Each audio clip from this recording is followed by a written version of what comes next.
Kesi ya madai iliyokuwa kimkabili mbunge wa jimbo la Tarime Vijijini Mwita Waitara ambaye ni mdaiwa namba 1 na Karoli Jacobo akiwa mdaiwa namba 2 na Mara TV ikiwa ni mdaiwa namba 3 imetolewa hukumu siku ya jana Juni 16, 2025 katika Mahakama Kuu ya Tanzania kanda ya Musoma. Wadaiwa walikuwa kabiliwa na kesi ya madai shauri namba 23 ya mwaka 2023 iliyofunguliwa na ile hakimu Chacha Maswi aliyewahi kuwa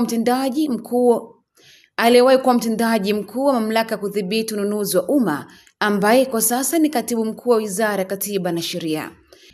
Hakimu Maswi alifungua kesi hiyo kutaka wadaiwa kumlipa shilingi bilioni 12 kama fidia ya madhara ya jumla pamoja na shilingi bilioni 1 kama fidia ya adhabu kwa madai ya kumkashifu na kutoa tuhuma za uongo dhidi yake kuhusu wizi wa fedha, ambapo mahakama imeamua Waitara na wenzake wamlipe Maswi shilingi bilioni 6,